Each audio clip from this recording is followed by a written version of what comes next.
Joanna came to the styling studio to pick me up for the charity gala. An elegant, aloof woman. Yet she let her new assistant use her card to buy a $1 million suit. Right then, I had a feeling this marriage might not last. After my styling was done, a boy popped out from behind Joanna. He asked the stylist to do his look, too, and used Joanna's card to buy a $1 million suit of his own. He was good-looking and very young. He tilted his head and greeted me like he owned the place, flashing a bright smile. "Hi, sir. My name's Paul." I gave a half-smile, glancing over at Joanna, who was resting on the leather couch with her eyes closed. The event tonight was a highly exclusive charity gala. It was supposed to be a date night, something Joanna and I had carved out of our busy schedules for each other. I had come here specifically to get dressed up for it. And now Joanna shows up with a young, unfamiliar assistant without giving me any heads up. I had no idea what she was thinking, or what this kid's whole act was about. The boy seemed to sense my irritation and looked at me with wide, innocent eyes. "Sir, Joanna said you were going to a fancy charity gala tonight. I've never seen anything like that, so I begged her to bring me along. Joanna's the best. I guess you could call it an employee perk, right?" My heart sank. I knew the elegant woman on that couch all too well. She wasn't some generous benefactor. In fact, when it came to business, her methods could be ruthless. We got together because we admired each other's strength. Outsiders called us a power couple, a perfect match. Joanna once told me, in a moment of passion, "Gavin, you've conquered me. Even a control freak like me has fallen for you." But this stunt today, something felt different. I'm Gavin, and I don't take provocation from anyone. When I'm pissed off, I don't just take it lying down. "Take off the clothes." "Get out," I said forcefully, my face cold. The boy's eyes darted around in a panic, completely lost. He looked like he had no idea what he'd done to set me off. Embarrassed, wringing his hands, he shot a helpless glance toward Joanna. "Joanna." Joanna opened her eyes and stood up. She must have realized I was angry. She raised a delicate eyebrow, a hint of affection in her eyes. "If you're unhappy, I'll send him home." I suppressed my frustration, crossed my arms, and gave her a cold stare. "You shouldn't have brought him in the first place." The studio fell silent. The boy's eyes reddened with humiliation.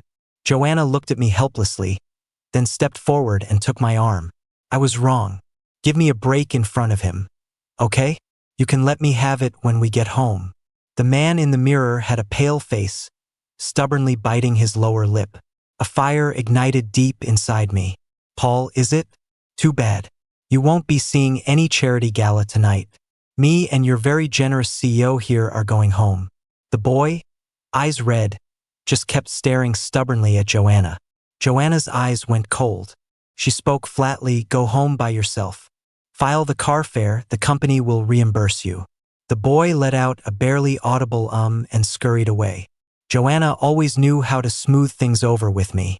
By the time we got home, expensive liquor and gifts were already waiting on the table. Jason's been swamped, so I hired a new assistant. He's just a kid fresh out of college, doesn't know the ropes. "Why are you taking it out on him?" "So you're indulging him." It was a statement, not a question. Everyone in the company knew Joanna was meticulous about her work and never tolerated mistakes from her staff. Jason, her longtime assistant, was almost fired once for booking the wrong flight. And now she was telling me I was being too hard on this new kid. Was this the same ice queen I knew? Joanna kissed my lips, a faint smile playing on them. "Getting jealous, my king?" She wrapped one arm around my neck, pulling me closer. Her voice was soft and melodic. "Don't worry, he's just my subordinate. I'm all yours, from head to toe." The expensive whiskey on the table glowed amber, and the quiet of the room was calming. Joanna made a promise, and I believed her. Joanna made her promise. But that didn't mean the kid didn't have ideas about her. Sure enough, a few days later, Jason filled me in. The boy had taken a month-long vacation, using the company perks reserved for senior management to go to the Maldives. This in itself wasn't a huge deal. The company sometimes gave exceptional rewards to high-performing employees. But Jason sent me a screenshot of the kid's social media. He was beaming, showing off a lean, toned body full of youthful energy. His cheeks were flushed as he made a heart sign at the camera. The caption read, "Joanna is so beautiful. She knows just how to make you feel better. A little trouble was worth it. Paul is a prince who's being looked after," followed by a few blue heart and sparkle emojis, and the approved request for a 1-month, all expenses paid vacation. In that moment, I felt like my head was going to explode. His tactics were cheap, but I have to admit, he got under my skin so much I could barely breathe. It was the feeling of someone eyeing what was exclusively yours, and that someone was swaggering around, bold as brass, because he thought he had protection. It triggered my competitive streak. I didn't even want to think about what he'd done for Joanna to give him such an outrageous reward. I just wanted to fly to the Maldives, drag him off the beach, and slap some sense into him. Who the hell did he think he was, going after Joanna? But reason held me back. A two-bit snake like him, all looks and no brains, wasn't worth getting my hands dirty. I called Jason and asked him what was going on. A month later, on the day Paul returned from his trip, everyone in the executive office received a gift from me: premium cigars and a $10,000 gold membership to an exclusive gym. The gifts were only for those who had been working diligently for the past month. Paul didn't get one. Jason was a sharp guy who knew how to read a room. After handing out the cards, he organized a group dinner at a high-end restaurant, where everyone dressed up in sharp suits for photos. After dinner, they all hit the gym to blow off steam, documenting the whole thing in a slick social media post. The caption read, "From Joanna's husband, who says a man needs to take care of himself outside of work. Career and strength are the only things that truly belong to us independent men." After Jason posted, everyone else quickly followed suit. Soon, the whole company knew the executive office had been rewarded by the CEO's husband. Gossip flew about the reason, and it didn't take long for all eyes to turn to Paul. The smug look on Paul's face vanished. He was so humiliated he hid in the bathroom to cry. His ambition must have been too obvious. People were even mocking him while he was in the stalls. Paul couldn't take it anymore and ran crying into the CEO's office. Joanna never pays attention to gossip, so she had no idea what had happened. She put down her files and looked quizzically at the boy, whose eyes were as red as a rabbit's. "What's wrong?" Paul's eyes were red and welling with tears, the perfect picture of someone deeply wronged but too afraid to speak. Joanna frowned, her delicate features narrowing. The sunlight from the window cast a cold glint across her face. Paul seemed mesmerized for a moment, then he lost control. He spilled everything. "Joanna, I'm sorry. I'm just used to posting on my socials when I travel. I didn't know your husband would mind, or that he'd target me so publicly." His voice choked with sobs. "Joanna, I want to apologize to him to get him to forgive me." Paul played the part of a pitiful, frightened deer perfectly. Joanna's face darkened, her expression unreadable. She tapped her fingers on the marble desktop in an erratic rhythm. After a long pause, Joanna spoke. "Okay, you can go for now." That evening, Joanna invited me to dinner at a Michelin-starred restaurant. She brought Paul. Joanna strode in, sat down, and said, "Paul tells me there's been a misunderstanding. I brought him here to apologize to you." She looked at me, her tone a mix of helplessness and affection. I felt bad that he couldn't go to the gala that day, so I just approved a month's leave for him as compensation. I had no idea HR would follow standard procedure and cover his travel expenses. I coldly cut a piece of steak and put it in my mouth. Paul's voice was thick with humiliation as he apologized. "Sir, I'm sorry. It was my first time traveling abroad. I was naive. Please forgive me. I promise I won't be so careless with my posts again." I looked at him and smirked. "Oh, really?" Paul glanced helplessly at Joanna, his shoulders trembling as if he were terrified. This act of his, like a moth flying into a flame, desperate to prove he meant something to Joanna, was pathetic. I put down my knife and fork and leaned back. "Paul, this company isn't a place for you to sleep your way to the top. You come after my wife, I come after you. This is your last warning. Being a kept man isn't a good career path." Paul probably wasn't expecting me to be so blunt. His face went white. I wasn't. Gavin, there's really nothing going on between us. Joanna looked at me again, exasperated, but didn't say anything more. She knows I don't tolerate bullshit. Even if she couldn't understand my perspective, she knew better than to blame me for this. We're all civilized people. You don't lose your cool in front of your staff. I glanced at her and took a sip of red wine. Right? I believe you. Joanna wasn't cheating on me. I knew that. Otherwise, this would have ended very differently. Okay, this is over. But don't let it happen again. Paul slunk away. That night, after her shower, Joanna came to the bed and started massaging my shoulders. You didn't need to say all that today. He's just a kid. I stared at the beautiful woman in front of me, and for the first time, I wanted to scream at her. He has a thing for you. Don't tell me you can't see it. Joanna chuckled softly, her fingers pressing into my neck and shoulders with just the right amount of pressure. I can see it. That's why I understand why you're angry. But this whole thing was my mistake. You don't need to give him a hard time. My chest heaved with anger. I studied her coldly for a long moment. I'm giving him a hard time? He basically declared his love for you on social media for the whole world to see. If I don't do anything and you don't do anything, what's next? The company gets a new co-CEO? Don't be so dramatic, Joanna said dismissively. The kid was just showing off. I was so angry I pushed her away and slid under the covers.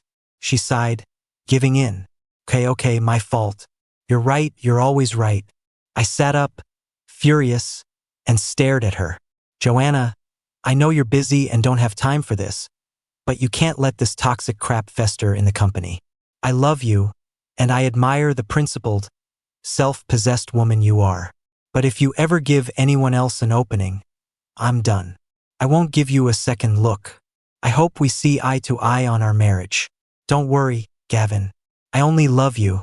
Joanna is decisive. She knew it bothered me, so the next day she transferred Paul to the PR department. Paul knew why. His face went pale, but he didn't dare object. People in the other departments had heard bits and pieces about what was going on in the executive office. There are always people who will kiss up and kick down. A lot of them, thinking they were doing my bidding, gave Paul a hard time. He was an intern with no connections. It didn't take long for him to be bullied into a corner. He couldn't take it and tried to ask Joanna to transfer him back. But Jason wouldn't even let him near the executive office. With no other options, Paul had to grit his teeth and stay in PR. The turning point came one summer afternoon. Joanna went downstairs to an import grocery store and saw Paul hunched over, helping an old man. There were a bunch of imported goods in front of him. The old man was trying to haggle, and when it didn't work, he started cursing at Paul. Paul just bit his lip, insisting he couldn't give a discount. Joanna saw the whole pitiful scene. She walked over and asked what was going on. The moment Paul saw Joanna, his eyes instantly welled up. Joanna. It turned out the PR team thought Paul was useless, so they loaned him out to the marketing department. The marketing people were all sharks, they didn't want a liability like him either. So he was sent to the import grocery store to do market research.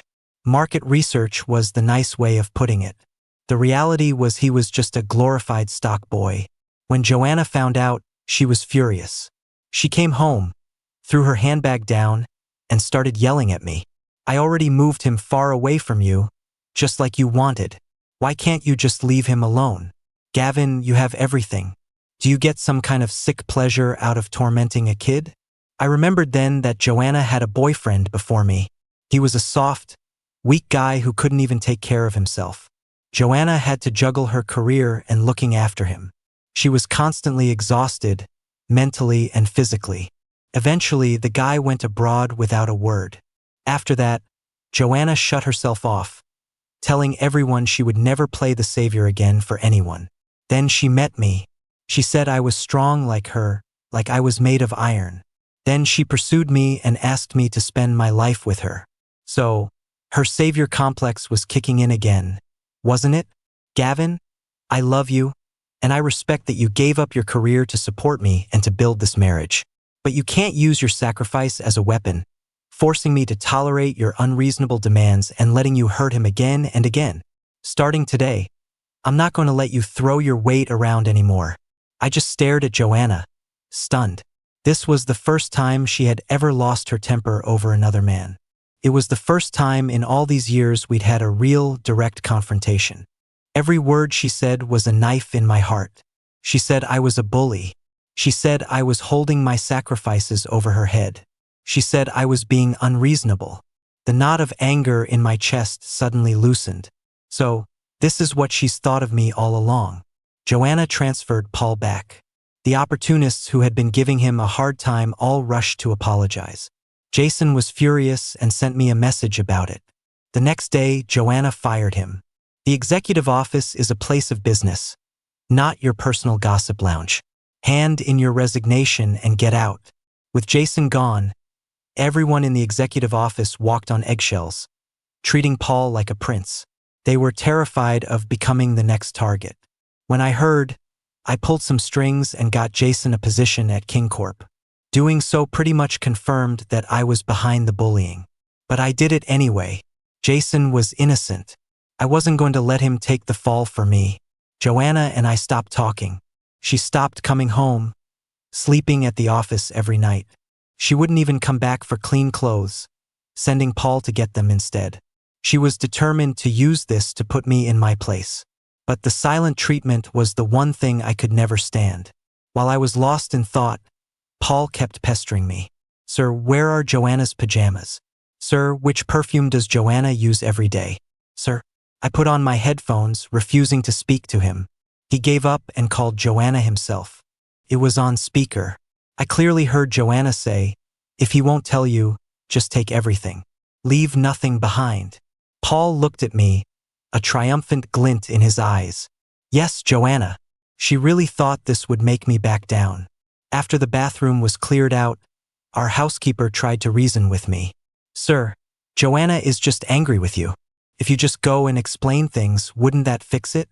I drained the bowl of soup in front of me. Pathetic. After 5 years of marriage, did she not know what kind of person I was? A few flimsy words from Paul were enough to make her fly into a rage. Enough to make her storm home and convict her own husband. If I apologized now, wouldn't that be admitting guilt? Another month passed. Joanna blocked me. Instead, Paul added me on WhatsApp and sent me a message. Sir, Joanna said this would be easier for contacting you if something comes up. I didn't delete him. Driven by a bitter curiosity, I opened his social media feed. His photos all had this polished, elite style. You'd think he was some rich kid if you didn't know better. For a whole month, his feed was a highlight reel of all the places Joanna had taken him. A conference in Paris with a side trip to the Louvre. A business deal in Iceland with a side trip to see the Northern Lights. Cross-border negotiations in New York with a city walk through Wall Street. I gripped my phone, a cold, mocking smile on my face. No wonder Jason had been checking in on me lately for no reason. He was afraid I'd find out about all this. Afraid I'd be hurt. I turned off my phone and called my lawyer. I need you to liquidate all the shares, partnerships, and joint investment projects between King Corp and L Corp. If Joanna was so determined to humiliate me, then she'd better be prepared to face my wrath. The lawyer didn't ask questions. Took him some time, but he delivered all the documents to the villa. As I was looking through them, my buddy Ben somehow heard about my situation and invited me out to a club. I said yes. After so many years, showing up at a club in a loud floral shirt felt a little weird. What made my toes curl, though, was Ben had booked a private room full of models. They all stood in a neat line and greeted me in unison. Hey, Gavin! My eyes scanned their beautiful faces, then drifted down to their long legs and cleavage. I swallowed hard. Ben handed me a beer. Here, man. The guys told me what's going on. What the hell is Joanna thinking? Doing this with her assistant behind your back? That's a straight-up challenge, man. Hey, Gavin, you're the heir to the King family fortune. You built half of King Corp yourself. If you let this slide, I'll lose all respect for you. She wants to mess around with her subordinate? Fine. Tonight, I've got you a whole room of young models. Beer bottles clinked together in the haze of celebration. My hand drifted and landed on a long leg. Joanna's sharp, beautiful face flashed in my mind, sobering me up a little. I pulled my hand back. Suddenly, she grabbed me, pulled me out of the room, and threw me into her car. The jolt made me gag, and my head cleared a bit. Joanna got into the driver's seat, grabbed my hand, and stared at me with cold eyes. Gavin, I'm gone for 1 month on business, and you're already hitting the clubs? Hiring models? Do you have a death wish? My face flushed. I smirked. Joanna, it was just a few models. Why are you overreacting? Gavin, Joanna roared. I looked at her calmly, and only then did I notice. Paul was sitting in the back seat. When he saw me looking, he had the nerve to scold me. Sir, Joanna dropped a multi-million-dollar contract the second she heard you were here. She was so worried. You should stop making her angry. A month away had made the kid bold. And a lot smarter. He was saying, not so subtly, that I was the one being childish. I ignored him and leaned back in the passenger seat, closing my eyes. Drive. Joanna was furious, but she took a deep breath and turned the steering wheel. I watched as she first navigated to Paul's apartment and carefully dropped him off. Only then did she drive me home in a calm, composed manner. I didn't argue with her. I just walked in, closed the door, and lay down on the bed. A huge, oppressive shadow fell over me. I opened my eyes and saw Joanna standing by the bed, her face a cold mask. Aren't you going to explain yourself? Explain? Hilarious. First, she wanted me to apologize. Now, she wanted me to explain. What gives you the right to stand there and demand an explanation from me? I sneered. I'm your wife. Joanna's voice was low and tense, a vein pulsing at her temple. I laughed softly. Oh, my wife? What kind of wife doesn't come home for a month? What kind of wife runs around the world with another man for a month? And what kind of wife drops off her little assistant before taking care of her drunk husband? Joanna, let's get a divorce.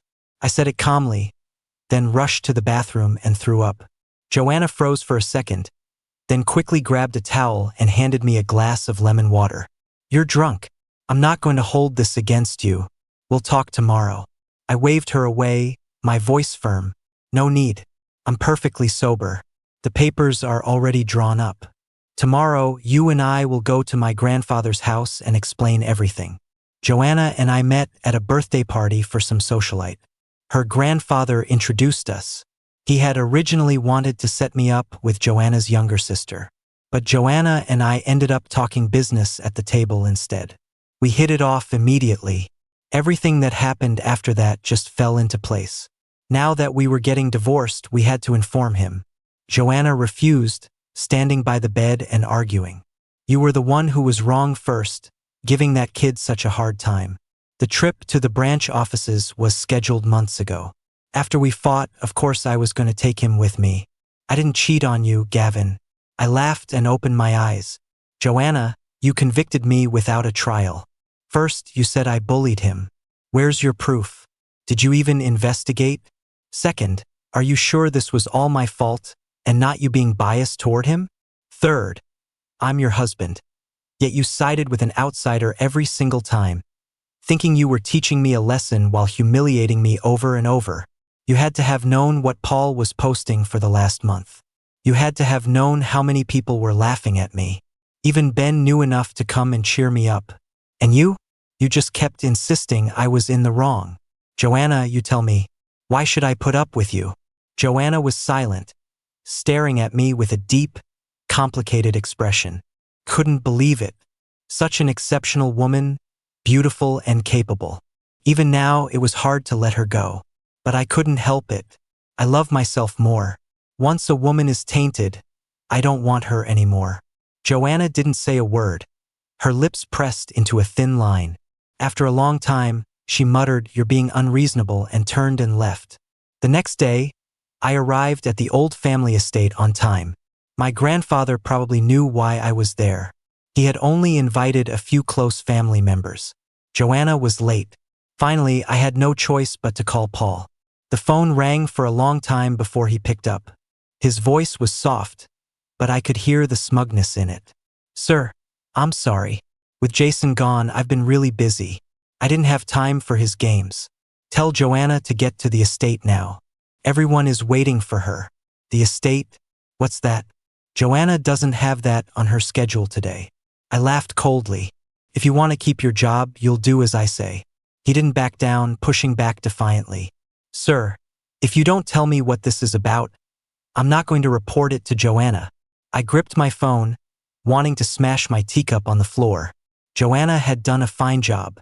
She'd raised a good little assistant who had zero respect for me. I took a deep breath and hung up. If Joanna wouldn't come, I'd announce the divorce myself. I briefly explained the situation to my grandfather and told him I'd be returning to take the helm at King Corp. Giving up my career for marriage, for love, once was enough. My grandfather was very understanding. He held my hand, cursed Joanna out, and invited me to stay the night. I figured I probably wouldn't be coming back here again. I agreed. Early the next morning, I went downstairs for breakfast. To my surprise, Joanna was there. Behind her stood Paul, his eyes red and swollen. He'd clearly just been yelled at. I just didn't know if it was by the impeccably dressed Joanna on the couch, or by my still imposing grandfather. As I stood there, my grandfather smiled and waved me over to sit next to him. Gavin, I called Joanna last night and gave her a piece of my mind. See? She came first thing this morning to apologize. I looked at Joanna. Her expression was grim, but her eyes held a hint of guilt. I'm sorry. I looked into what happened at the office. I misunderstood you. I apologize, Gavin. I shrugged and gave a pathetic laugh. A late explanation is like late affection. Worthless. My face was cold as I looked at her. Even so, I still want a divorce. Joanna's brows knitted together, a flicker of confusion in her eyes. Why? Yeah, why? Joanna had cleared my name. So why was I still pushing this so hard? Even Paul, standing behind her, looked confused. He was probably wondering why I wasn't taking the easy way out she was offering. I didn't know what was wrong with me either. Maybe it was anger, maybe it was disappointment, or maybe I just wanted to stand up for myself. It was like Ben said, I'm the heir to a fortune. Why should I take this crap from Joanna? Whether she knew I was innocent or not, it didn't matter. She shouldn't have used the same obedience tests on me that a company uses on its employees. Trying to give me the silent treatment to make me submit, trying to start a rivalry to hurt me, not a chance. Joanna refused to agree to the divorce. Instead, she made Paul apologize for yesterday. I really did forget about dinner at the estate yesterday. I heard you called Paul. He didn't tell me. That was his mistake. I'll have him removed from the executive office. Paul's face went white. He bowed respectfully and apologized. Sir, I'm sorry. My attitude yesterday was unprofessional. I apologize. He'd clearly been warned by Joanna already. He didn't dare try any more tricks. I didn't have the energy to deal with him. Takes two to tango. If Joanna hadn't enabled him, he never would have dared. My grandfather couldn't change my mind, so he went back to his room to rest. Joanna grabbed my hand and pulled me home. This time it was my fault, all my fault. You can make me apologize or do whatever you want, but I don't want to divorce you. I shook her hand off. Too late. I only give my love once. Joanna, it was never you or no one. Her eyes fell, and she hugged me tightly, refusing to let go. I didn't have time for her drama. I pulled out the divorce papers. Look this over when you have a chance. If it's okay, just sign it. Joanna was so angry she ripped the agreement in half, her eyes bloodshot. Gavin, I don't agree. How can you just sentence me to death like this? Even heartbroken, the woman was stunning, like a fallen queen. I grabbed her by the collar, my voice cold, because I've always believed that when you truly love someone, you don't develop feelings for anyone else. If you do, it isn't love. Joanna's voice was ragged with anger. I told you I didn't, but you felt sorry for him. Your weakness took over. You abandoned me for him. You let me be humiliated, let others laugh at me. Joanna, you were killing my love for you. I shoved her away and left without a second thought. The next day, Jason must have heard something. He sent me a congratulatory message. Sir, I heard the CEO fired Paul and hired a sharp new female assistant. Congrats on taking down that snake. I replied happily. Nothing to congratulate. Joanna and I are getting divorced. Right after I sent the message, I saw Paul at the law firm. He seemed to be there to hire a lawyer. He was surprised to see me, too. I ignored him and walked straight into the conference room. He followed me in and sat down across from me. You must be pretty pleased with yourself. Huh? Paul asked, his eyes filled with raw jealousy. I chuckled. Pleased about what? He stared at the Rolex on my wrist. Indignant. You just got lucky being born into the right family. If I had what you have, why would I have to scheme and claw my way up? Gavin, you'll probably never understand me, but you shouldn't look down on me. Because even if it wasn't me, there are plenty of men who want to get with Joanna. Since I got the chance, why shouldn't I take it? I nodded, taking a sip of the coffee in front of me. So that's how you see it. Then you're right, I can't understand. But I think trying to sue Joanna for a bigger severance package isn't a great idea. You're not going to win. Paul was speechless. He shot me a furious look and stormed out. But I wasn't lying to him.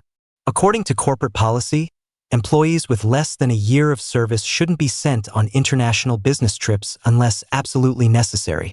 Paul wanted to use that loophole to squeeze more money out of the company. What he didn't know was that when he took that all-expenses-paid trip to the Maldives, he signed another non-compete agreement. He probably wouldn't be able to get a job at another major corporation anytime soon. Joanna started hounding me. I moved out of our villa and went back to focusing on my career at King Corp. She came to my office building every day to pick me up. Flowers, luxury cars, the whole show. I have to admit, finding another woman who was my equal would be really hard. But I had seen her true colors, and after seeing them, nothing else mattered. I no longer expected loyalty, sincerity, or devotion from her. I just wanted to build my career, invest in my health and my mind. Besides, for women over 35, things start to go downhill in that department anyway. Love is just love, and even the greatest love is still just love, especially when it's already been tainted. I remained indifferent to Joanna's gestures. For a whole month, she stood outside my office building, humiliating herself. Finally, when she realized I would never change my mind, she agreed to the divorce. I was free again and threw myself back into my work. A year later, my old university invited me back as a distinguished alumnus to give a speech. I stood on the stage speaking passionately. A girl in a white dress raised a camera and snapped a picture of me. Her smile was radiant. After the speech, she slipped the developed photo into my hand and smiled. I've admired you for a long time. I was wondering if you'd be interested in getting to know each other? I gave her my number. On the way home, Ben called me. I told him what had happened. 18, young, beautiful, energetic, a real bombshell. 5'7". Yeah? I said, I'm interested. She's my type.